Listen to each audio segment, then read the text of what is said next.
Jeffrey Lionel Dahmer, May 21, 1960, November 28, 1994, also known as the Milwaukee Cannibal or the Milwaukee Monster, was an American serial killer and sex offender who killed and dismembered 17 men and boys between 1978 and 1978 and 1991.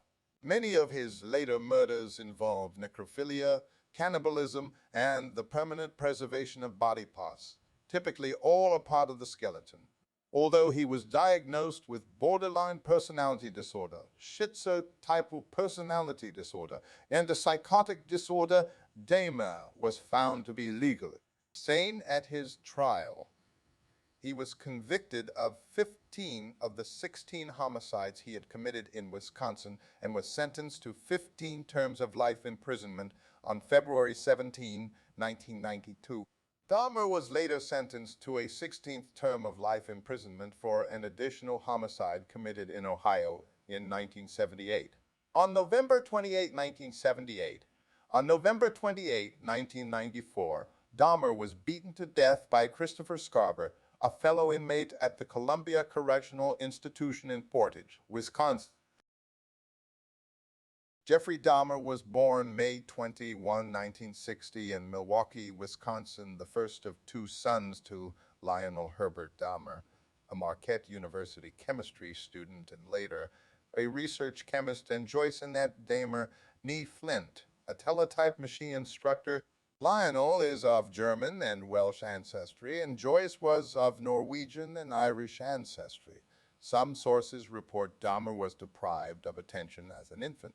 Other sources, however, suggest that Dahmer was generally doted upon as an infant and toddler by both parents, although his mother was known to be tense, greedy for both attention and pity, and argumentative with her husband and their neighbors.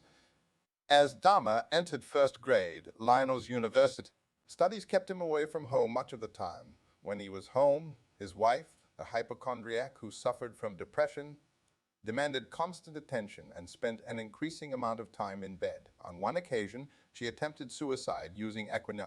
Consequently, neither parent devoted much time to their son, who later recollected that, from an early age, he felt unsure of the solidity of the family, recalling extreme tension and numerous arguments between his parents during his early years. Yama had been an energetic and happy child, but became notably subdued after double hernia surgery shortly before his fourth birthday. At elementary school, Dahmer was regarded as quiet and timid. One teacher later recollected she detected early signs of abandonment in Dahmer due to his father's absence and mother's illnesses, the symptoms of which increased when she became pregnant with her second child. Nonetheless, in elementary school, Dahmer did have a small number of friends. In October 1966, the family moved to Doylestown, Ohio.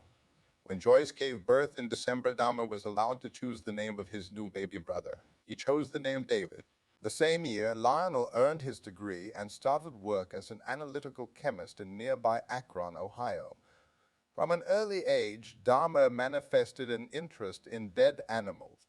His fascination with dead animals may have begun when, at the age of 4, he saw his father removing animal bones from beneath the family home. According to Lionel, Dahmer was oddly thrilled by the sound the bones made and became preoccupied with animal bones, which he initially called his fiddlesticks. He occasionally searched beneath and around the family home for additional bones and explored the bodies of live animals to discover where their bones were located. In May 1968, the family moved to Bath Township, Summit County, Ohio. This address was their third in 2 years, and the Dahmer's sixth address since marriage. The home stood in 1.5 acres of woodland with a small hut only a short walk from the house, where Dahmer began collecting large insects such as dragonflies and moths and the skeletons of small animals such as chipmunks and squirrels. Some of these remains were preserved in jars of formaldehyde and stowed within the hut. 2 years later, during a chicken dinner, Dahmer asked Lionel what would happen if the chicken bones were placed in bleach. Lionel pleased by what he believed to be his son's scientific curiosity, demonstrated how to safely bleach and preserve animal bones. Dahmer incorporated these preserving techniques into his bone collecting and also began collecting dead animals, including roadkill, which he would dissect and bury beside the hut, with the skulls occasionally placed atop makeshift crosses. According to one friend, Dahmer explained to him that he was curious as to how animals fit together.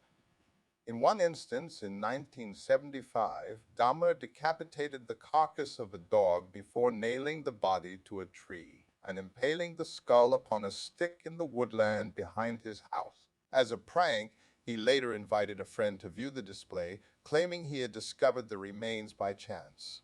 The same year Lionel taught his son how to preserve animal bones, Joyce began increasing her daily consumption of equineal laxatives and sleeping pills, further minimizing her tangible contact with her husband and children. From his freshman year at Revere High School, Dahmer was seen as an outcast. By age 14, he had begun drinking beer and hard alcohol in daylight hours, frequently concealing his liquor inside the jacket he wore to school.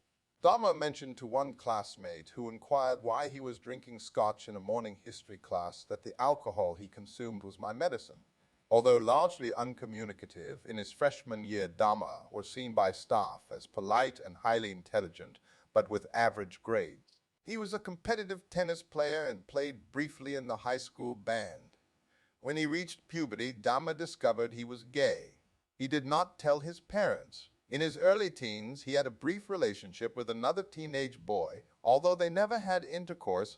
By Dahmer's later admission, he began fantasizing about dominating and controlling a completely submissive male partner in his early to mid-teens, and his masturbatory fantasies gradually evolved to his focusing on chests and torso. These fantasies gradually became intertwined with dissection. When he was about 16, Dahmer conceived a fantasy of rendering unconscious a particular male jogger he found attractive and then making sexual use of his body. On one occasion, Dahmer concealed himself in bushes with a baseball bat to lie in wait for this man. However, the jogger did not pass by on that particular day. Dahmer later admitted this was his first attempt to attack and render an individual submissive to him. Among his peers at Ross, Dahmer became something of a class clown who often staged pranks, which became known as doing a Dahmer. These included bleating and simulating epileptic seizures or cerebral palsy at school and local stores. On occasion, Dahmer would perform these antics for money to purchase alcohol. By 1977, Dahmer's grades had declined. His parents hired a private tutor with limited success. The same year, in an attempt to save their marriage, his parents attended counseling sessions. They continued to quarrel frequently. When Lionel discovered Joyce had engaged in a brief affair in September 1977, they decided to divorce, telling their sons they wished to do so amicably. The process of their divorce soon became increasingly bitter and acrimonious, and Lionel moved out of the house in early 1978, temporarily residing in a motel on North Cleveland, Massillon Road. In May 1978, Dahmer graduated from high school. A few weeks before his graduation, one of his teachers observed Dahmer sitting close to the school parking lot, drinking several cans of beer. When the teacher threatened to report the matter, Dahmer informed him he was experiencing a lot of problems at home and that the school's guidance counselor was aware of them. That spring, Joyce, contrary to a court order and without informing Lionel, moved out of the family home with David to live with relatives in Chippewa Falls, Wisconsin. Dahmer had just turned 18 and remained in the family home. Dahmer's parents' divorce was finalized on July 24, 1978. Joyce was awarded custody of her younger son and alimony payments. Dahmer committed his first murder in 1978, 3 weeks after his graduation. On June 18, Dahmer picked up a hitchhiker named Stephen Mark Hicks, who was almost 19. Dahmer lured the youth to his house on the pretext of drinking. Hicks, who had been hitchhiking to a rock concert at Chippewa Lake Park, Ohio, agreed to accompany Dahmer to his house upon the promise of a few beers, with Dahmer as he had the house to himself.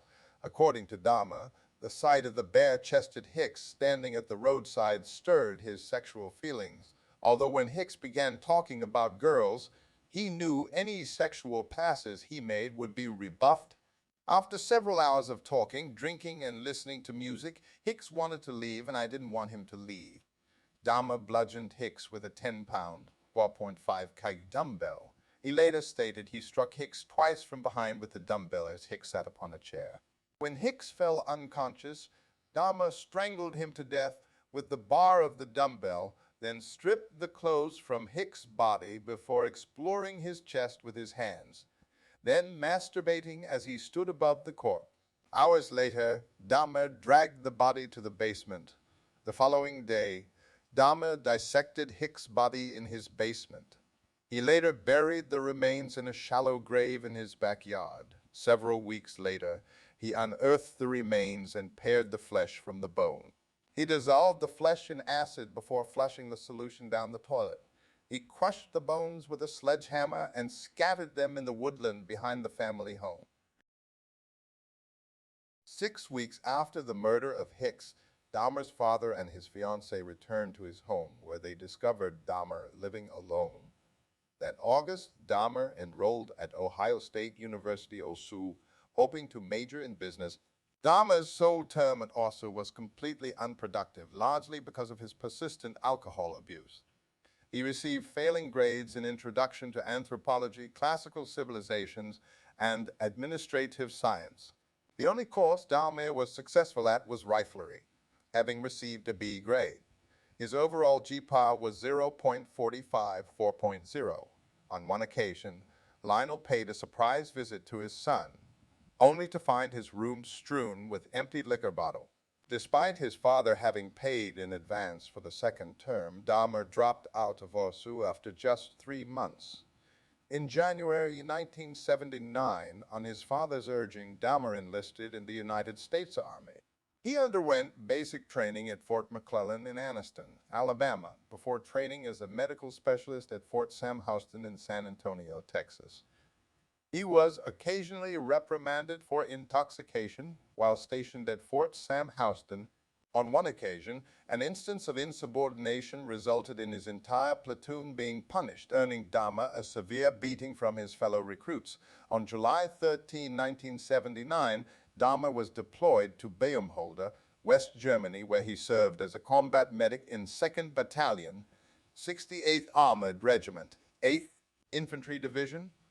According to published reports, in Dahmer's first year of service, he was an average or slightly above average soldier. Owing to Dahmer's alcohol abuse, his performance deteriorated, and in March 1981, he was deemed unsuitable for military service and was later discharged from the Army.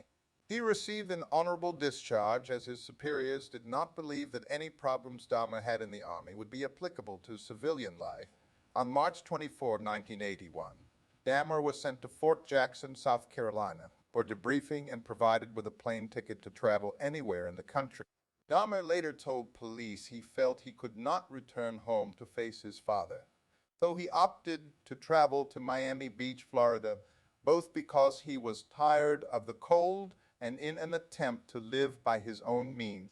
In Florida, Dahmer found a job at a delicatessen and rented a room in a nearby motel.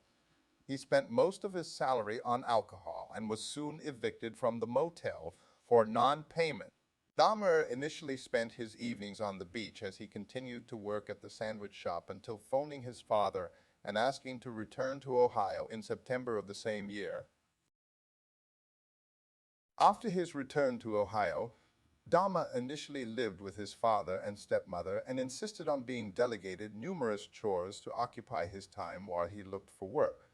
He continued to drink heavily, and 2 weeks after his return, was arrested for drunk and disorderly conduct. He was fined $60 and given a suspended 10-day jail sentence. Dahmer's father tried unsuccessfully to wean his son off alcohol.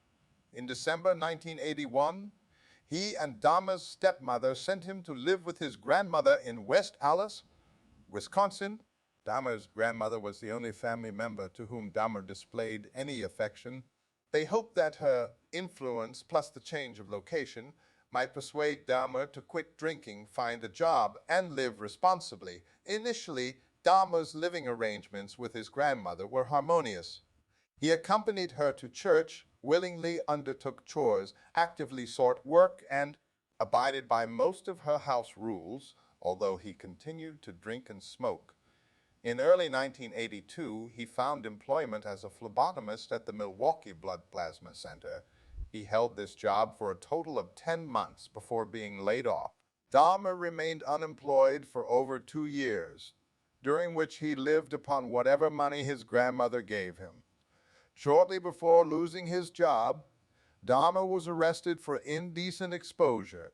On August 8, 1982, at Wisconsin State Fair Park, he was observed to expose himself on the south side of the Coliseum, in which 25 people were present, including women and children. For this incident, he was convicted and fined $50 plus court costs. In January 1985, Dahmer was hired as a mixer at the Milwaukee Ambrosia Chocolate Factory, where he worked from 11 p.m. to 7 a.m., 6 nights per week, with Saturday evenings off. Shortly after he found this job, an incident occurred in which Dahmer was propositioned by another man while reading in the West Allis Public Library. The stranger threw Dahmer a note offering to perform fellatio upon him. Although Dahmer did not respond to this proposition, the incident stirred in his mind the fantasies of control and dominance he developed as a teenager, and he began to familiarize himself with Milwaukee's gay bars, gay bathhouses, and bookstores. He also stole a male mannequin from a store, which he briefly used for sexual stimulation until his grandmother discovered the item stowed in a closet and demanded that he discard it. By late 1985, Dahmer had begun to regularly frequent the bathhouses, which he later described as being relaxing places, but during his sexual encounters, he became frustrated at his partner's moving during the act. Following his arrest, he stated, "I trained myself to view people as objects of pleasure instead of people." For this reason, beginning in June 1986, he administered sleeping pills to his partners, giving them liquor laced with sedatives. He then waited for his partner to fall asleep before performing various sexual acts. To maintain an adequate supply of this medication, Dahmer informed doctors he worked nights and required the tablets to adjust to that schedule. After approximately 12 such instances, the bathhouses administration revoked Dahmer's membership, and he began to use hotel rooms to continue this practice. Shortly after his bathhouse memberships were revoked, Dahmer read a report in the newspaper regarding the upcoming funeral of an 18-year-old man. He conceived the idea of stealing the freshly interred corpse and taking it home. According to Dahmer, he attempted to dig up the coffin from the ground, but found the soil too hard and abandoned the plan. On September 8, 1986, Dahmer was arrested upon a charge of lewd and lascivious behavior for masturbating in the presence of two 12-year-olds. Kinnickinnick River. He initially claimed he had merely been urinating, unaware that there were witnesses, but soon admitted the offense.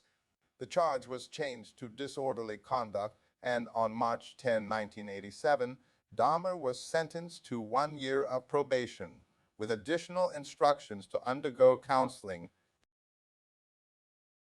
On November 20, 1987, Dahmer, at the time residing with his grandmother in West Allis, encountered a 25-year-old man from Ontonagon, Michigan, Stephen Tuomi, at a bar and persuaded him to return to the Ambassador Hotel in Milwaukee, where Dahmer had rented a room for the evening. According to Dahmer, he had no intention of killing Tuomi, but rather intended to simply drug him and lie beside him as he explored his body. The following morning, however, Dahmer awoke to find Tuomi lying beneath him on the bed, his chest crushed in and black and blue with bruises. Blood was seeping from the corner of his mouth, and Dahmer's fists and one forearm were extensively bruised. Dahmer stated he had no memory of having killed Tuomi, and later informed investigators that he could not believe this had happened. To dispose of Tuomi's body, Dahmer purchased a large suitcase in which he transported the body to his grandmother's residence. 1 week later, he severed the head, arms, and legs from the torso, then filleted the bones from the body before cutting the flesh into pieces small enough to handle. Dahmer then placed the flesh inside plastic garbage bags. He wrapped the bones inside a sheet and pounded them into splinters with a sledgehammer.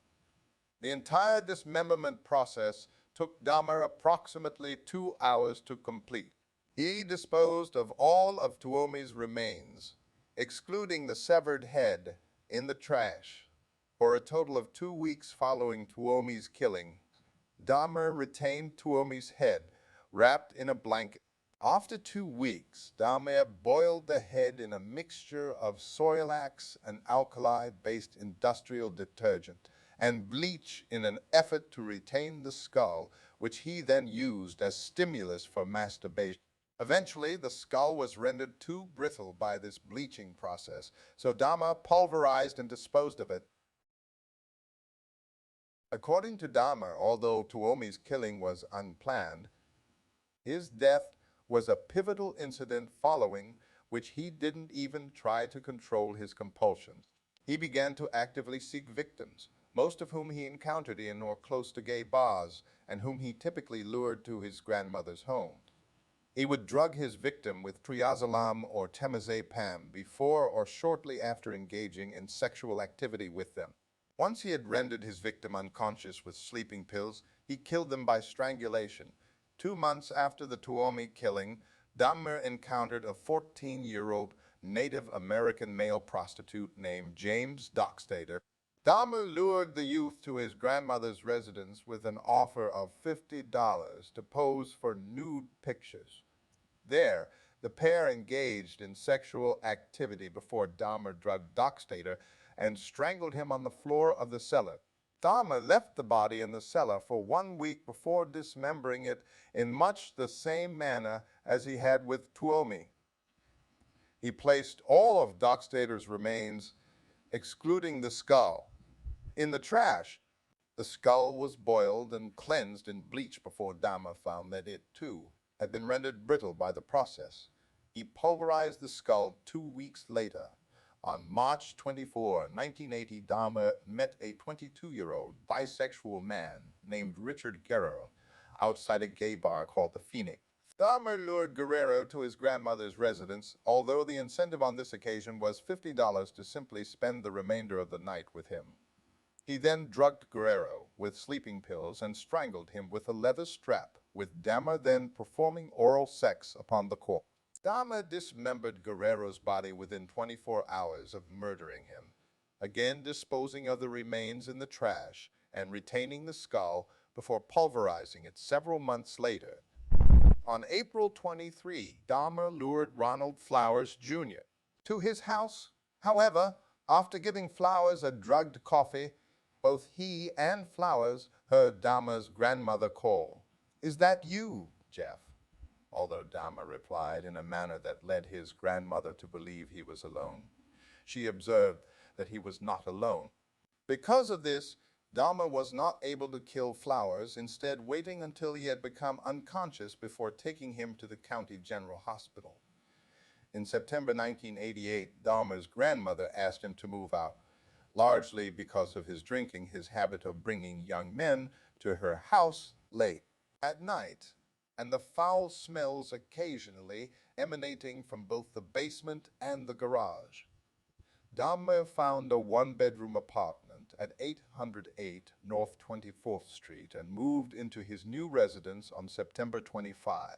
2 days later, he was arrested for drugging and sexually fondling a 13-year-old boy whom he had lured to his home on the pretext of posing nude for photographs.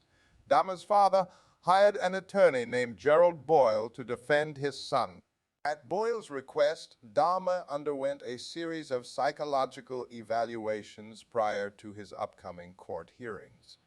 These evaluations revealed Dahmer harbored deep feelings of alienation. A second evaluation 2 months later revealed Dahmer to be an impulsive individual, suspicious of others, and dismayed by his lack of accomplishments in life. His probation officer also referenced a 1987 diagnosis of Dahmer suffering from a schizoid personality disorder for presentation to the court on January 30, 1989. Dahmer pleaded guilty to the charges of second-degree sexual assault and of enticing a child for immoral purpose. Sentencing for the assault was suspended until May. On March 20, Dahmer commenced a 10-day Easter absence from work, during which he moved back into his grandmother's home, 2 months after his conviction and 2 months prior to his sentencing for the sexual assault. Dahmer murdered his fifth victim, a mixed-race 24-year-old aspiring model named Anthony Sears, whom Dahmer met at a gay bar on March 25, 1989. According to Dahmer, on this particular occasion, he was not looking to commit a crime. However, shortly before closing time that evening, Sears just started talking to me. Dahmer lured Sears to his grandmother's home, where the pair engaged in oral sex before Dahmer drugged and strangled Sears. The following morning, Dahmer placed the corpse in his grandmother's bathtub, where he decapitated the body before attempting to flay the corpse. He stripped the flesh from the body and pulverized the bones, which he disposed of in the trash. According to Dahmer, he found Sears exceptionally attractive, and Sears was the first victim from whom he permanently retained any body parts. He preserved Sears' head and genitalia in acetone and stored them in a wooden box, which he later placed in his work locker. When he moved to a new address the following year, he took the remains there. On May 23, 1989, Dahmer was sentenced to 5 years probation and 1 year in the House of Correction, with work release permitted in order that he be able to keep his job. He was also required to register as a sex offender. 2 months before his scheduled release from the work camp, Dahmer was paroled from this regimen. His 5 years probation imposed in 1989 began at this point. On release, Dahmer temporarily moved back to his grandmother's home in West Allis. On May 14, 1990, Dahmer moved out of his grandmother's house and into 924 North 25th Street, apartment 213, taking Sears' mummified head and genitals with him. Although located in a high-crime area, Dahmer's new apartment was close to his workplace, was furnished, and at $300 per month inclusive of all bills excluding electricity, was economical. Within 1 week of his moving into his new apartment, Dahmer had killed his sixth victim, Raymond Smith. Smith was a 32-year-old male prostitute whom Dahmer lured to apartment 213 with the promise of $50 for sex. Inside the apartment, he gave Smith a drink laced with 7 sleeping pills, then manually strangled him. The following day, Dahmer purchased a Polaroid camera with which he took several pictures of Smith's body in suggestive positions before dismembering him in the bathroom. He boiled the legs, arms, and pelvis in a steel kettle with Soilax, which allowed him to rinse the bones in his sink. Dahmer dissolved the remainder of Smith's skeleton, including the skull, in a container filled with acid. He later spray-painted Smith's skull, which he placed alongside the skull of Sears upon a black towel inside the metal filing cabinet. Approximately 1 week after the murder of Raymond Smith, on or about May 27, Dahmer lured another young man to his apartment. On this occasion, Dahmer accidentally consumed the drink laden with sedatives intended for consumption by his guest. When he awoke the following day, he discovered his intended victim had stolen several items of his clothing, $300, and a watch. Dahmer never reported this incident to the police, although on May 29, he divulged to his probation officer that he had been robbed. In June 1990, Dahmer lured a 27-year-old acquaintance named Edward Smith to his apartment. He drugged and strangled Smith.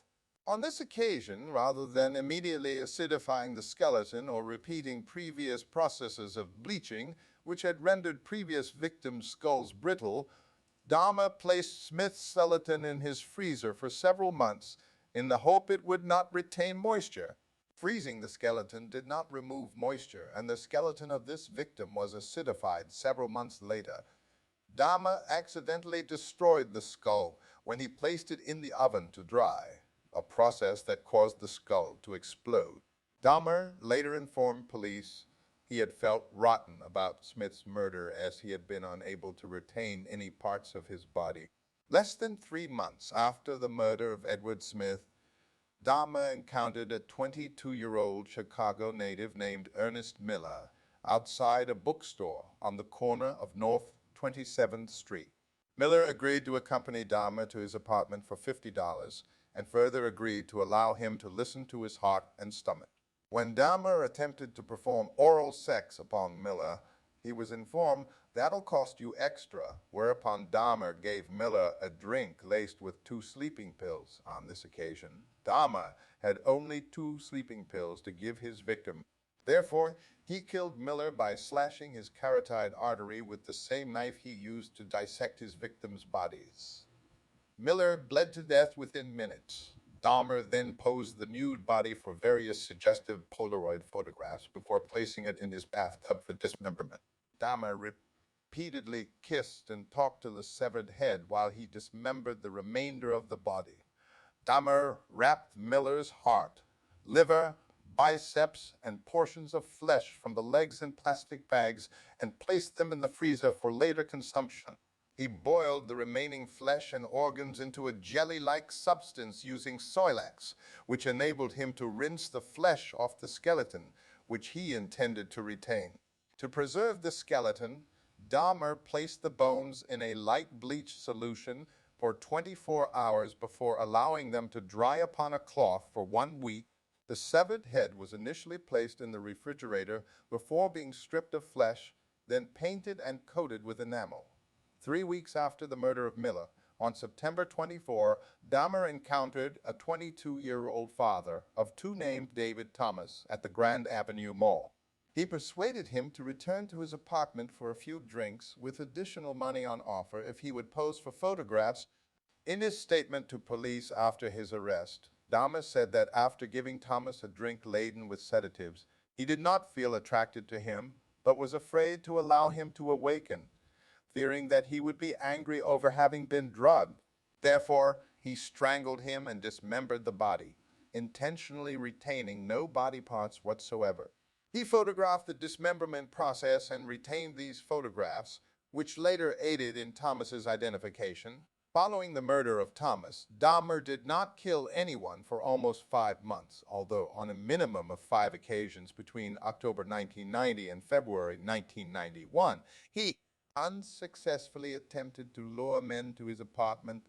He regularly complained of feelings of both anxiety and depression to his probation officer throughout 1990, with frequent references to his sexuality, his solitary lifestyle, financial difficulties, and, shortly before Thanksgiving, his apprehension regarding meeting and facing his father and younger brother. On several occasions, Dahmer also referred to harboring suicidal thoughts.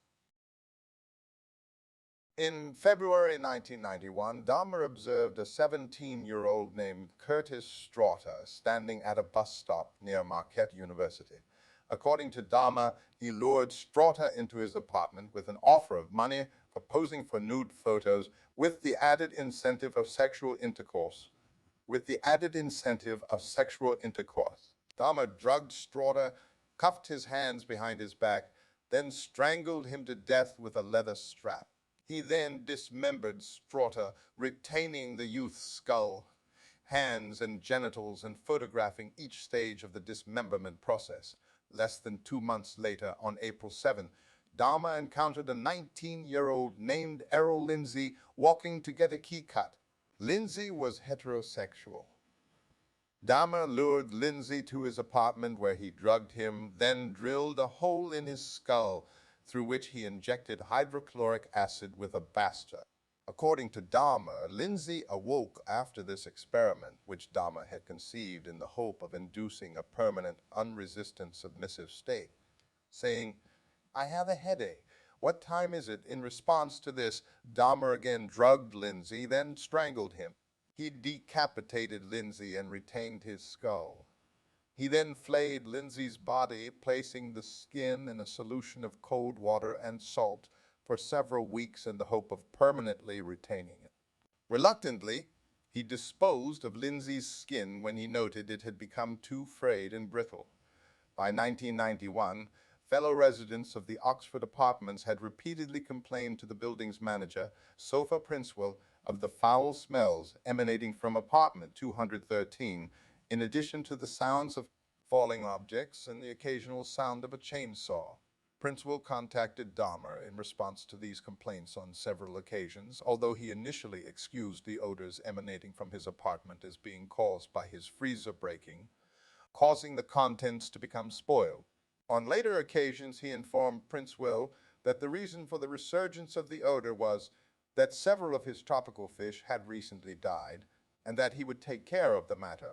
On May 24, 1991, Dahmer encountered 31-year-old aspiring model Tony Hughes at a nightclub.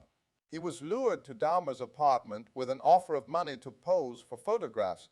Hughes was drugged into unconsciousness before Dahmer injected hydrochloric acid into his skull in an effort to disable his will and render him submissive, although on this occasion the drilling and injection proved fatal. On the afternoon of May 26, 1991, Dahmer encountered a 14-year-old Lao teenager named Konarak Sinthasomphone on Wisconsin Avenue. Unknown to Dahmer, Sinthasomphone was the younger brother of the boy, whom he had molested in 1988. He approached the teenager with an offer of money to accompany him to his apartment to pose for Polaroid pictures. According to Dahmer, Sinthasomphone was initially reluctant to the proposal before changing his mind and accompanying him to his apartment, where he posed for 2 pictures in his underwear before Dahmer drugged him into unconsciousness and performed oral sex on him. Before Sinthasomphone fell unconscious, Dahmer led the boy into his bedroom, where the body of Tony Hughes, whom Dahmer had killed 3 days earlier, lay naked on the floor. According to Dahmer, he believed saw this body, yet did not react to seeing the bloated corpse, likely because of the effects of the sleeping pills he had ingested. On this occasion, Dahmer drilled a single narrow hole into the crown of Sinthasomphon's skull, through which he injected hydrochloric acid into the frontal lobe. Dahmer then drank several beers while lying alongside Sinthasomphone before briefly falling asleep, then leaving his apartment to drink at a bar and purchase more alcohol. In the early morning hours of May 27, Dahmer returned toward his apartment to discover Sinthasomphone sitting naked on the corner of 25th and State, talking in Lao with 3 distressed young women standing near him. Dahmer approached the women and told them that Sinthasomphone, whom he referred to by the alias John Hong, was his friend, and attempted to lead him to his apartment by the arm. The 3 women dissuaded Dahmer, explaining they had phoned 911. One, upon the arrival of 2 Milwaukee police officers, John Bolkerzak and Joseph Gabbers, Dahmer's demeanor relaxed. He told the officers that Sinthasomphone was his 19-year-old boyfriend, that he had drunk too much following a quarrel, and that he frequently behaved in this manner when intoxicated. Dahmer added his lover had consumed Jack Daniel's whiskey that evening. The 3 women were exasperated, and when one of the trio attempted to indicate to one of the officers, both of whom had observed no injuries beyond a scrape to Sinthasomphone's knee and believed him to be intoxicated, that Sinthasom had blood upon his testicles, was bleeding from his rectum, and that he had seemingly struggled against Dahmer's attempts to walk him to his apartment prior to their arrival, the officer harshly informed her to butt out, "Shut the hell up," and to not interfere. Shortly after the arrival of the Milwaukee police officers, 3 members of the Milwaukee Fire Department arrived at the scene. These individuals also examined Sinthasomphone for injuries and provided a yellow blanket for the police officers to cover Sinthasomphone. One of the 3 believed Sinthasomphone needed treatment, but the police officers directed the fire department personnel to leave. Shortly thereafter, Officer Richard Portcan arrived at the scene. He and Gebrish followed by Bulker Zach, escorted Dahmer and Cynthia Sanfone to Dahmer's apartment as Dahmer repeatedly commented on the general crime in the neighborhood and of his appreciation of the police inside his apartment, and in an effort to verify his claim that he and Cynthia Sanfone were lovers. Dahmer showed the officers the two semi-nude Polaroid pictures he had taken of the youth the previous evening. Though Balkazak said he smelled nothing unusual, Gabrish later stated he noted a strange scent reminiscent of excrement inside the apartment. This odor emanated from the decomposing body of Hughes. Dahmer stated that to investigate this odor, one officer simply peeked his head around the bedroom but really didn't take a good look. The officers then left with the departing remark that Dahmer take good care of Cynthia Sanfone. This incident was listed by the officers as a domestic dispute. Upon the departure of the three officers from his apartment, Dahmer again injected hydrochloric acid into Cynthia Sanfone's brain. This second injection proved fatal. The following day, May 28, Dahmer took a day's leave from work to devote himself to the dismemberment of the bodies of Cynthia Sanfone and Hughes. He retained both victims' skulls. On June 30, Dahmer traveled to Chicago, where he encountered a 20-year-old named Matt Turner at a bus station. Turner accepted Dahmer's offer to travel to Milwaukee for a professional photo shoot. At the apartment, Dahmer drugged, strangled, and dismembered Turner and placed his head and internal organs in separate plastic bags in the freezer. Turner was not reported missing. 5 days later, on July 5, Dahmer lured 23-year-old Jeremiah Weinberger from a Chicago bar to his apartment on the promise of spending the weekend with him. He drugged Weinberger and twice injected boiling water through his skull, sending him into a coma from which he died 2 days later. On July 15, Dahmer encountered 24-year-old Oliver Lacey at the corner of 27th and Kilbourne. Lacey agreed to Dahmer's ruse of posing nude for photographs and accompanied him to his apartment, where the pair engaged in tentative sexual activity before Dahmer drugged Lacey. On this occasion, Dahmer intended to prolong the time he spent with Lacey while alive. After unsuccessfully attempting to render Lacey unconscious with chloroform, he phoned his workplace to request a day's absence. This was granted, although the next day he was suspended. After strangling Lacey, Dahmer had sex with the corpse before dismembering him. He placed Lacey's head and heart in the refrigerator and his skeleton in the freezer. 4 days later, on July 19, Dahmer received word that he was fired. Upon receipt of this news, Dahmer lured 25-year-old Joseph Breithoff to his apartment. Breithoff was strangled and left lying on Dahmer's bed, covered with a sheet, for 2 days. On July 21, Dahmer removed the sheet to find the head covered in maggots.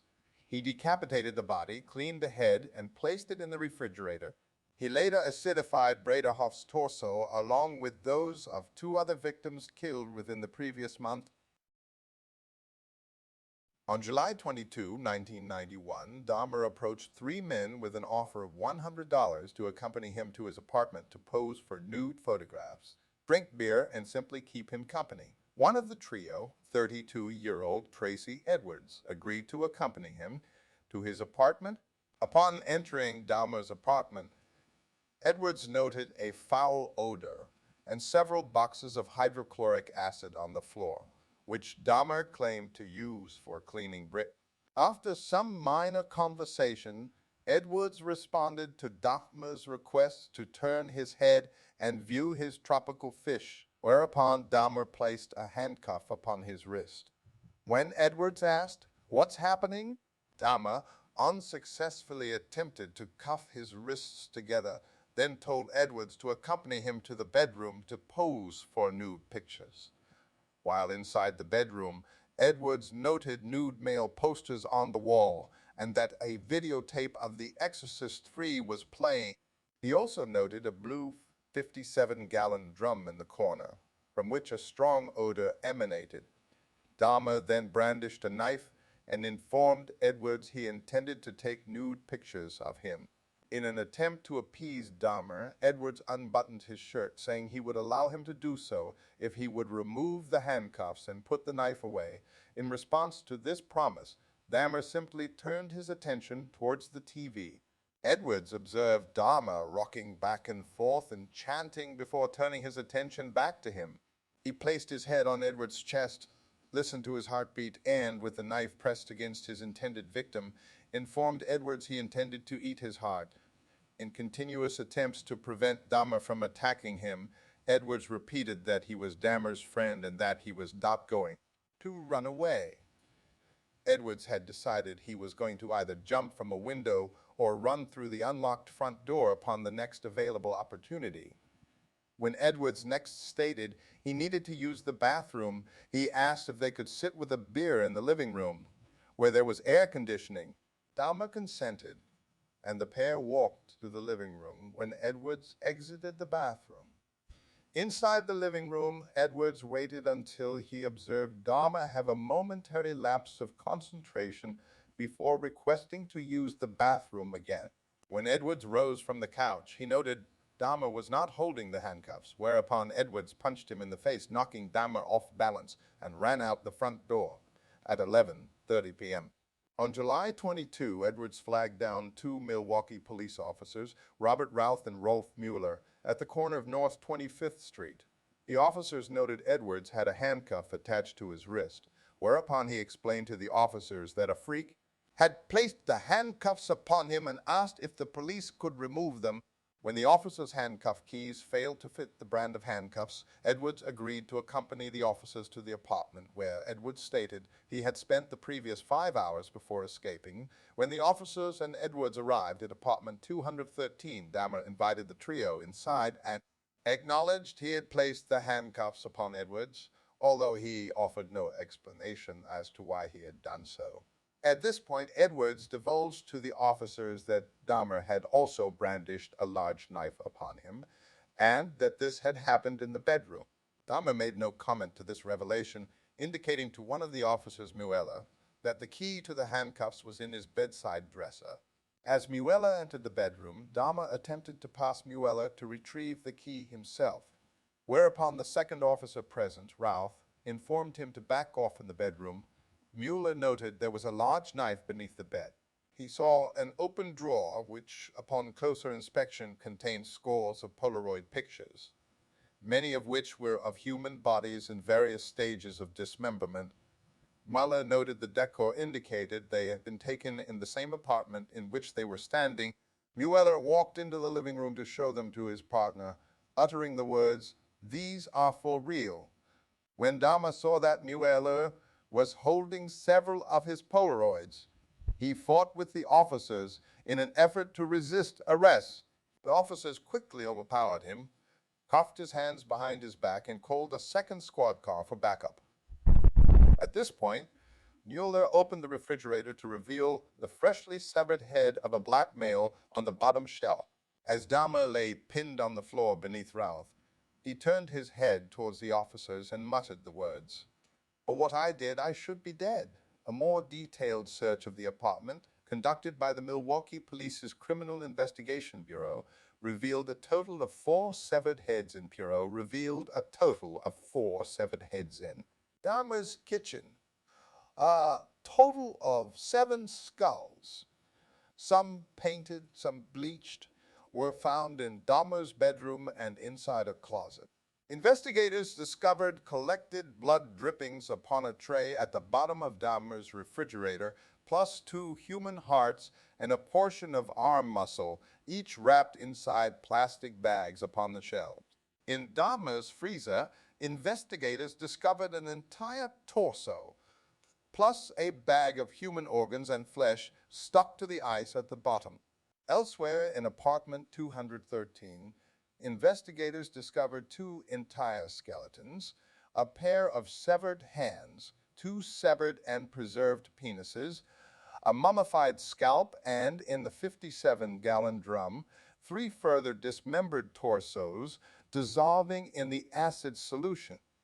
A total of 74 Polaroid pictures detailing the dismemberment of Dahmer's victims were found.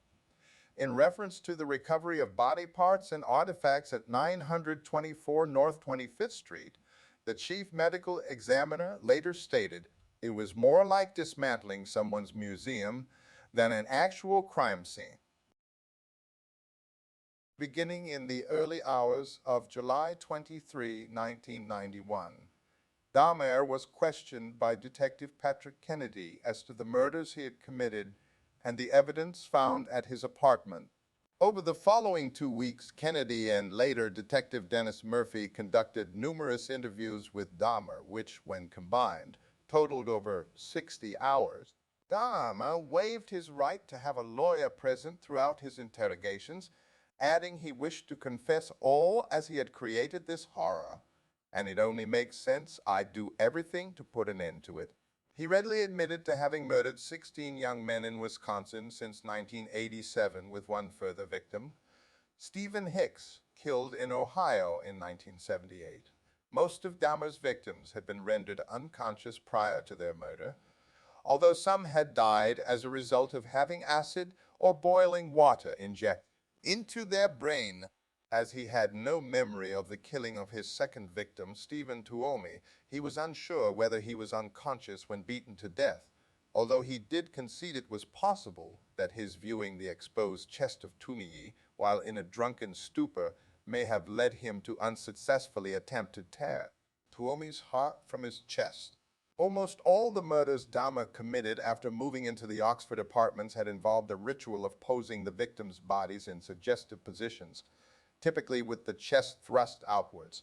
Prior to dismemberment, Dahmer readily admitted to engaging in necrophilia with several of his victims' bodies, including performing sexual acts with their viscera as he dismembered their bodies in his bathtub, having noted that much of the blood pooled inside his victim's chest after death.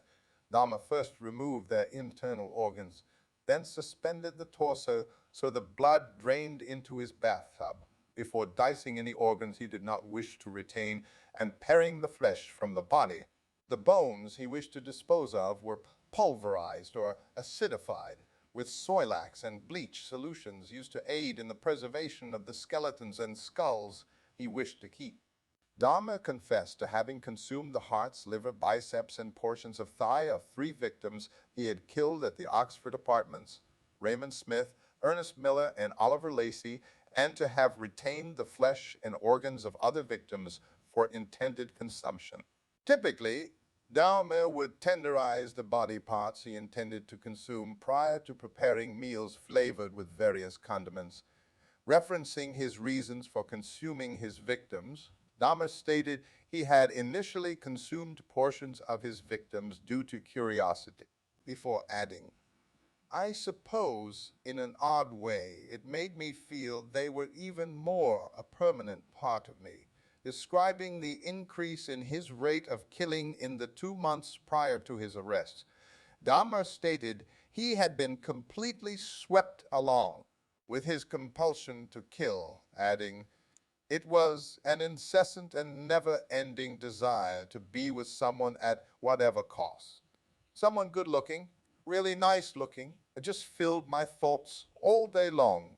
When asked as to why he had preserved a total of 7 skulls and the entire skeletons of 2 victims, Dahmer stated he had been in the process of constructing a private altar of victim skulls, which he had intended to display on the black table located in his living room and upon which he had photographed the bodies of many of his victims.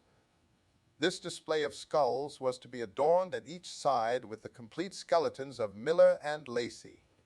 The 4 severed heads found in his kitchen were to have all flesh removed and used in this altar, as was the skull of at least one future victim.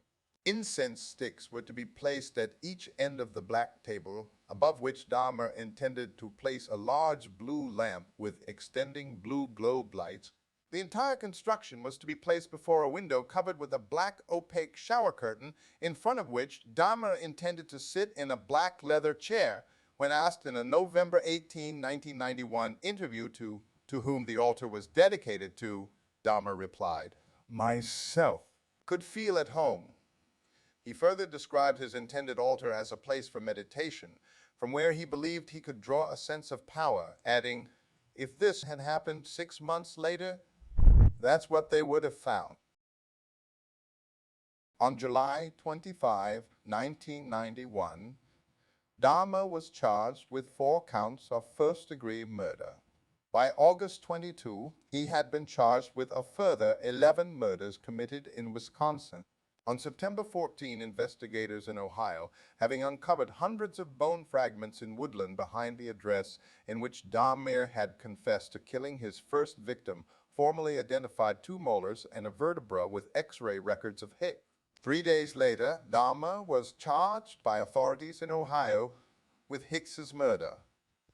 Dahmer was not charged with the attempted murder of Edwards, nor with the murder of Tuomi. He was not charged with Tuomi's murder because the Milwaukee County District Attorney only brought charges where murder could be proven beyond a reasonable doubt, and Dahmer had no memory of actually committing this particular murder, for which no physical evidence of the crime existed. At a scheduled preliminary hearing on January 13, 1992, Dahmer pleaded guilty but insane to 15 counts of murder. Dahmer's trial began on January 30, 1992. He was tried in Milwaukee for the 15 counts of first-degree murder before Judge Lawrence Graham. By pleading guilty on January 13 to the charges brought against him, Dahmer had waived his rights to a trial to establish guilt, as defined in Wisconsin law. Attorneys at Dahmer's trial debated whether he suffered from either a mental or a personality disorder. The prosecution claimed that any disorders did not deprive Dahmer of the ability to appreciate the criminality of his conduct or to deprive him of the ability to resist his impulses. The defense argued that Dahmer suffered from a mental disease and was driven by obsessions and impulses he was unable to control. Defense experts argued that Dahmer was insane due to his necrophilic drive, his compulsion to have sexual encounters with corpses. Defense expert Fred Berlin testified that Dahmer was unable to conform his conduct at the time that he committed the crimes due to his paraphilia, or more specifically, necrophilia. Judith Becker, a professor of psychiatry and psychology, was the second expert witness for the defense. Becker diagnosed Dahmer as a necrophiliac, although she added Dahmer had informed her he preferred comatose sexual partners to deceased ones 75% of the time. The final defense expert to testify, forensic psychiatrist Carl Wallstrom, diagnosed Dahmer with necrophilia, borderline personality disorder, schizotypal personality disorder, alcohol dependence, and a psychotic disorder. On February 8, Fred Fosville testified on behalf of the prosecution. Fosville testified to his belief that Dahmer was without mental disease or defect at the time he committed the murders. He described Dahmer as a calculating and cunning individual, able to differentiate between right and wrong, with the ability to control his actions, and whose lust overpowered his moral. Although Fosville did state his belief that Dahmer was a paraphiliac, his conclusion was that Dahmer was not a sadist. The second and final witness to appear for the prosecution, forensic psychiatrist Park Dietz, began his testimony on February 12. Dietz testified that he did not believe Dahmer had any form of mental disease or defect at the time that he committed the crimes, stating that Dahmer went to great lengths to be alone with his victim and to have no witnesses. He explained that there was ample evidence that Dahmer prepared in advance for each murder. Therefore, his crimes were not impulsive. Although Dietz did concede any acquisition of a paraphilia was not a matter of personal choice, he stated his belief that Dahmer's habit of becoming intoxicated prior to committing each of the murders was significant. If he had an impulse to kill or a compulsion to kill, Dietz testified, wouldn't have to drink alcohol to overcome it. He only has to drink alcohol to overcome it because he is inhibited against killing. Dietz noted that Dahmer strongly identified with the villains of The Exorcist III and Return of the Jedi, particularly the level of power held by these characters. Expounding on the significance of these movies on Dahmer's psyche and many of the murders committed at the Oxford apartments, Dietz explained that Dahmer occasionally viewed scenes from these films before searching for a victim. Dietz diagnosed Dahmer with substance use disorder, paraphilia, and schizotypal personality disorder. Two court-appointed mental health professionals testifying independently of either prosecution or defense were forensic psychiatrist George Palermo and clinical psychologist Samuel Friedman. Palermo stated that the murders were the result of a pent-up aggression within himself. He killed those men because he wanted to kill the source of his homosexual attraction to them. In killing them, he killed what he hated in himself. Palermo concluded that Dahmer had a severe mixed personality disorder with antisocial, obsessive-compulsive, sadistic, fetishistic, borderline, and necrophilic features, but otherwise legally sane. Friedman testified that it was a longing for companionship that caused Dahmer to kill and testified that caused Dahmer to kill and testify that Dahmer was not psychotic. He described Dahmer as amiable, pleasant to be with, courteous, with a sense of humor, conventionally handsome, and charming in manner. He was, and still is, a bright young man. He diagnosed Dahmer with a personality disorder not otherwise specified featuring borderline obsessive, compulsive, and sadistic traits. The trial lasted 2 weeks. On February 14, both attorneys delivered their closing arguments to the jury. Each attorney was allowed to speak for 2 hours. Defense attorney Gerald Boyle argued first, repeatedly referring to the testimony of the mental health professionals, almost all of whom had agreed Dahmer was afflicted with a mental disease. Boyle argued that Dahmer's compulsive killings had been a result of a sickness he discovered, not chose. Boyle portrayed Dahmer as a desperately lonely and profoundly sick individual, so out of control he could not conform his conduct anymore. Following the defense counsel's 75-minute closing argument, Michael McCann delivered his closing argument for the prosecution, describing Dahmer as a sane man in full control of his actions who simply strove to avoid detection. McCann described Dahmer as a calculating individual who killed to control his victims and retained their bodies merely to afford himself a prolonged period of sexual pleasure. McCann argued that by pleading guilty but insane to the charges, Dahmer was seeking to escape responsibility for his crime. On February 15, the court reconvened to hear the verdict. Dahmer was ruled to be sane and not suffering from a mental disorder at the time of each of the 15 murders for which he was tried, although in each count 2 of the 12 jurors signified their dissent. Formal sentencing was postponed until February 17. On this date, Dahmer's attorney announced his client wished to address the court. Dahmer then approached a lectern and read from a statement prepared by himself and his defense as he faced the judge. In this statement, Dahmer emphasized that he had never desired freedom following his arrest and that he frankly wished for his own death. He further stressed that none of his murders had been motivated by hatred, that he understood that nothing he either said or did could undo the terrible harm he had caused to the families of his victims and the city of Milwaukee, and that he and his doctors believed his criminal behavior had been motivated by mental disorders. Dahmer added that this medical knowledge had given him some peace, and that although he understood that society would never forgive him, he hoped God would. Dahmer closed his statement with, "I know my time in prison will be terrible, but I deserve whatever I get because of what I have done. Thank you, Your Honor, and I am prepared for your sentence, which I know will be the maximum. I ask for no consideration." He then returned to his seat to await formal sentencing. Dahmer was then sentenced to life imprisonment plus 10 years upon the first 2 counts. The remaining 13 counts carry a mandatory sentence of life imprisonment plus 70 years. The death penalty was not an option for Judge Graham to consider at the penalty phase, as Wisconsin had abolished capital punishment in 1853 upon hearing of Dahmer's sentencing. His father, Lionel, and stepmother, Sherry, requested to be allowed a 10-minute private meeting with their son before he was transferred to the Columbia Correctional Institution in Portage to begin his sentence. This request was granted, and the trio exchanged hugs and well wishes before Dahmer was escorted away. 3 months after his conviction in Milwaukee, Dahmer was extradited to Ohio to be tried for the murder of his first victim, Stephen Hicks.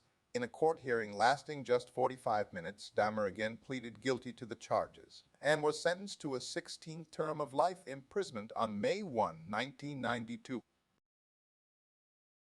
Upon sentencing, Dahmer was transferred to the Columbia Correctional Institution. For the first year of his incarceration, Dahmer was placed in solitary confinement due to concerns for his physical safety should he come into contact with fellow inmates. He received ample correspondence from individuals across the world, with several individuals donating money, which he spent on items such as cassette recordings, stationery, cigarettes, and magazines. Upon Dahmer's request, after 1 year in solitary confinement, he was transferred to a less secure unit where he was assigned a 2-hour daily work detail, cleaning the toilet block. This work detail later expanded to include cleaning the prison gymnasium. Shortly after completing his lengthy confessions in 1991, Dahmer had requested to Detective Murphy that he be given a copy of the Bible. This request was granted, and Dahmer gradually devoted himself to Christianity and became a born-again Christian. On his father's urging, he also read creationist books from the Institute for Creation Research. In May 1994, Dahmer was baptized by Roy Ratcliffe, a minister in the Church of Christ and a graduate of Oklahoma Christian University, whom he had met on April 20. This service was conducted in the prison whirlpool. Following Dahmer's baptism, Ratcliffe visited him on a weekly basis. The two regularly discussed the prospect of death, and Ratcliffe later divulged that, in the months prior to his murder, Dahmer had questioned whether he was sinning against God by continuing to live. Referring to his crimes in a 1994 interview with Stone Phillips on Dateline NBC, Dahmer had stated, "If a person doesn't think that there is a God to be accountable to, then what's the point of trying to modify your behavior to keep it within acceptable ranges? That's how I thought anyway." On July 3, 1994, a fellow inmate, Osvaldo Dorothy, attempted to slash Dahmer's throat with a razor embedded in a toothbrush as Dahmer sat in the prison chapel after the weekly church service was concluded. Dahmer received superficial wounds and was not seriously hurt in this incident. According to Dahmer's family, he had long been ready to die and accepted any punishment which he might endure in prison. In addition to his father and stepmother maintaining regular contact, Dahmer's mother, Joyce, also maintained regular contact with her son. Prior to his arrest, the two had not seen each other since Christmas 1983. Joyce related that in her weekly phone calls, whenever she expressed concerns for her son's physical well-being, Dahmer responded with comments to the effect of, "It doesn't matter, Mom. No, Mom. I don't care if something happens to me." On the morning of November 28, 1994, Dahmer left his cell to conduct his assigned work detail. Accompanying him were two fellow inmates, Jesse Anderson and Christopher Scarver. The trio were left unsupervised in the showers of the prison gym for approximately 20 minutes. At approximately 8:10 a.m., Dahmer was discovered on the floor of the bathrooms of the gym suffering from extreme head wounds. He had been severely bludgeoned about the head and face with a 20-inch, 51-centimeter metal bar. His head had also been repeatedly struck against the wall in the assault. Although Dahmer was still alive and was rushed to a nearby hospital, he was pronounced dead 1 hour later. Anderson had been beaten with the same instrument and died 2 days later from his wounds. Scarver, who was serving a life sentence for a murder committed in 1990, informed authorities he had first attacked Dahmer with the metal bar, as Dahmer was cleaning a staff locker room, before attacking Anderson as Anderson cleaned an inmate locker room. According to Scarver, Dahmer did not yell or make any noise as he was attacked. Immediately after attacking both men, Scarver, who was thought to be schizophrenic, returned to his cell and informed a prison guard. "God told me to do it. Jesse Anderson and Jeffrey Dahmer are dead." Scarver was adamant he had not planned the attacks in advance. Although he later divulged to investigators he had concealed the 20-inch iron bar used to kill both men in his clothing shortly before the killings. Upon learning of his death, Dahmer's mother, Joyce, responded angrily to the media. "Is everybody happy now that he's bludgeoned to death? Is that good enough for everyone?" The response of the families of Dahmer's victims was mixed. Some celebrated the news, while others were saddened. Catherine Lacey, the mother of victim Oliver Lacey, remarked, "The hurt is worse now because he's not suffering like we are." The district attorney who prosecuted Dahmer cautioned against turning Scarver into a folk hero, saying that Dahmer's death was still murder. On May 15, 1995, Scarver was sentenced to 2 additional terms of life imprisonment for the murders of Dahmer and Anderson. Dahmer had stated in his will that he wished for no services to be conducted and that he wished to be cremated. In September 1995, Dahmer's body was cremated and his ashes divided between his parents. Owing to a disagreement between his parents as to whether Dahmer's brain should be retained for medical research, this organ was initially retained but also cremated in December 1995. On August 5, 1991, as the nature and scale of Dahmer's crimes initially came to light, a candlelight vigil to celebrate and heal the Milwaukee community was attended by more than 400 people. Present at the vigil were community leaders, gay rights activists, and family members of several of Dahmer's victims. Organizers stated the purpose of the vigil was to enable Milwaukeeans to share their feelings of pain and anger over what happened. Dahmer's murders were committed at a time of heightened racial tension in Milwaukee. A professor of community studies at the University of Wisconsin, Milwaukee, Walter Farrell, later stated race relations in the city had been in a state of disrepair for nearly a decade at the time of Dahmer's arrest. In an August 1991 interview given to the Christian Science Monitor, Farrell stated that news of the murders, as well as the conduct of Milwaukee police officers John Bokozak and Joseph Gabriche, with regards to victim Konarak Synthesam, exacerbated and highlighted racial tensions within the city. Milwaukee's gay scene was generally underground and transient in nature at the time of Dahmer's murders, with many sexually active gay men using aliases. Many in the city's gay community were nervous of the intentions of others after the extent of Dahmer's murders became known. Although the fear and distrust generated by Dahmer's crimes was short-lived, as the 1990s progressed, the usage of aliases became less common among members of Milwaukee's gay community.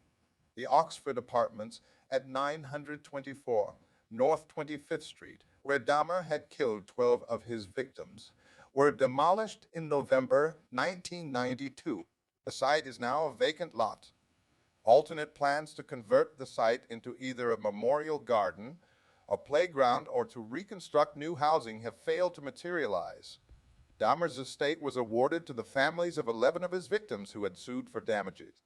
In 1996, Thomas Jacobson, a lawyer representing 8 of the families, announced a planned auction of Dahmer's estate. Although victims' relatives stated the motivation was not greed, the announcement sparked controversy. A civic group, Milwaukee Civic Pride, was quickly established in an effort to raise the funds to purchase and destroy many of Dahmer's possessions. The group pledged $407,225, including a $100,000 gift by Milwaukee real estate developer Joseph Zilber for purchase of Dahmer's estate. 5 of the 8 families represented by Jacobson agreed to the terms, and Dahmer's possessions were subsequently destroyed and buried in an undisclosed Illinois landfill. Lionel Dahmer is retired. He lived with his second wife, Cherie, until her death in 2023. Both refused to change their surname and professed their love of Dahmer in spite of his crime. In 1994, Lionel published a book, A Father Story, and donated a portion of the proceeds from his book to the victims' families. Most of the families showed support for Lionel and Shari, although 3 families subsequently sued Lionel, 2 for using their names in the book without obtaining prior consent, and a 3rd family, that of Stephen Hicks, filing a wrongful death suit against Lionel, Shari, and former wife Joyce, citing parental negligence as the cause for the claim. Joyce Flint died of cancer on November 27, 2000. Prior to her death, she had attempted suicide on at least one occasion. Dahmer's younger brother, David, changed his surname and lives in anonymity. Jeffrey Dahmer killed 17 young men between 1978 and 1991. 12 were killed in his North 25th Street apartment. 3 victims were murdered and dismembered at his grandmother's West Allis residence. His first and second victims were murdered at his parents' home in Ohio and at the Ambassador Hotel in Milwaukee, respectively. A total of 14 of Dahmer's victims were from various ethnic minority backgrounds, with 9 victims being black. Dahmer was adamant that the race of his victims was incidental to him and that it was the body form of a potential victim that attracted his attention. These contentions have been supported via an independent forensic specialist study of Dahmer's victim selection, the anthropological analysis of which revealed his victims shared a morphological similarity and suggesting Dahmer was psychologically attracted to a certain anthropometric body type.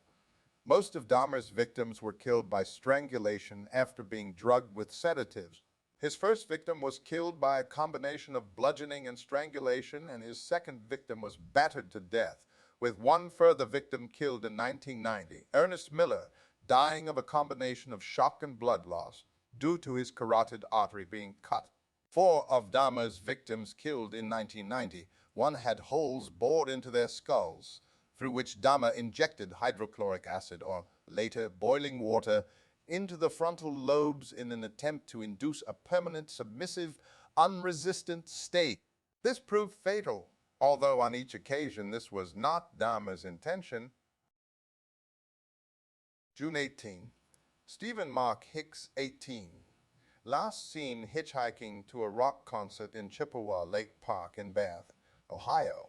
By Dahmer's admission, what caught his attention to Hicks hitchhiking was the fact that the youth was bare-chested. He was bludgeoned with a dumbbell and strangled to death with this instrument before being dismembered. Remains pulverized and scattered in woodland behind Dahmer's family home. November 20, Stephen Walter Tuomi, 25, killed in a rented room at the Ambassador Hotel in Milwaukee. Dahmer claimed to have no memory of murdering Tuomi, yet stated he must have battered him to death in a drunken stupor.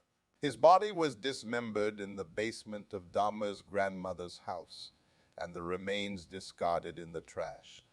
No remains were ever found. January 16. James Edward Dockstader, 14, met Dahmer outside a gay bar in Wisconsin.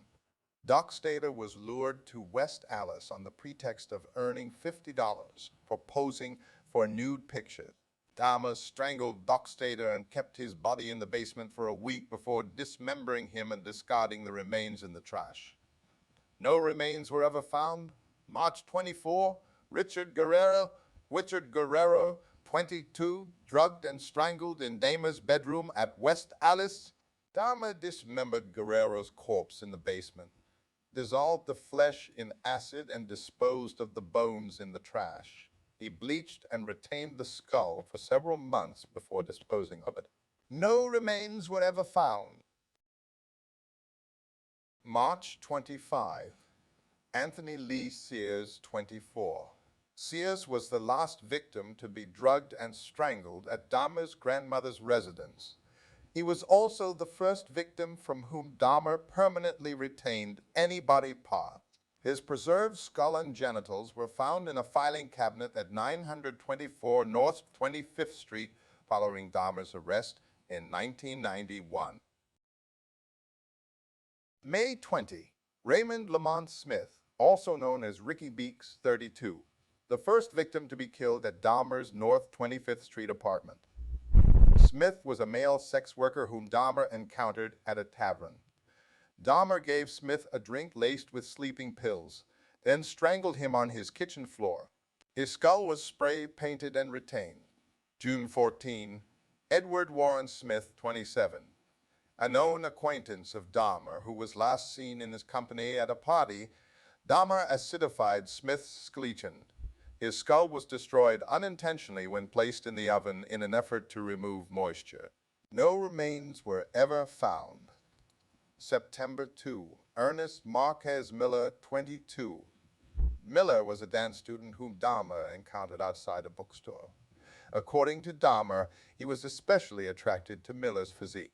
He was killed by having his carotid artery severed before being dismembered in the bathtub, with Dahmer storing his entire skeleton in the bottom drawer of a filing cabinet and his heart, liver, biceps, and portions of his thighs in the freezer for later consumption. September 24. David Courtney Thomas, 22, encountered Dahmer near the Grand Avenue Mall. He was lured to Dahmer's apartment on the promise of money for posing nude.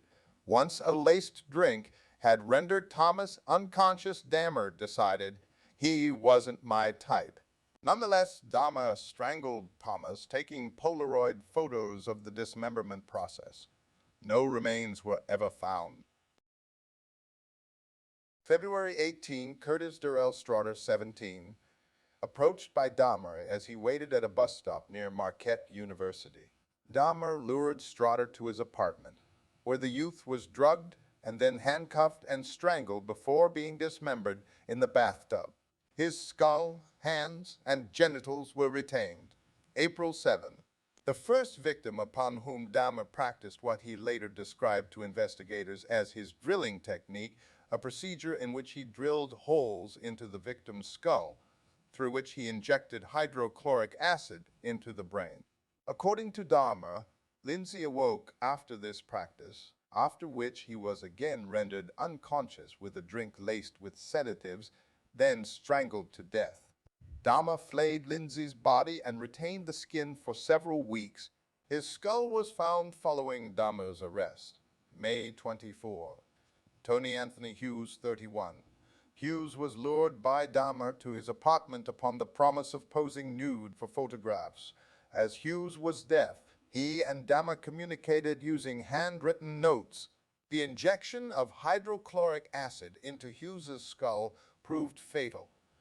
His body was left on Dahmer's bedroom floor for 3 days before being dismembered, with Dahmer photographing the dismemberment process. His skull was retained and identified from dental records. May 27. Konorak Synthesonphone, 14.